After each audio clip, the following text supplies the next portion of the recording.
hả cái động lang bưởi chứ anh hả ăn tại chơi đau mến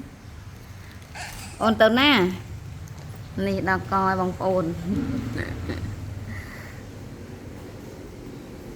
đừng chỉ xây tê rồi chọc tích này mấy nóng tớ nè nụ chơi rút của bố mạ tiệt lim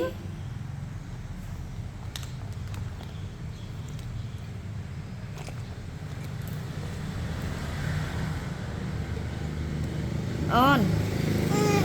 bà hạ lim ai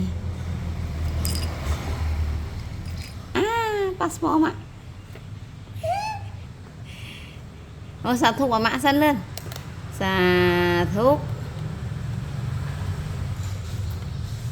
ôn điều ấy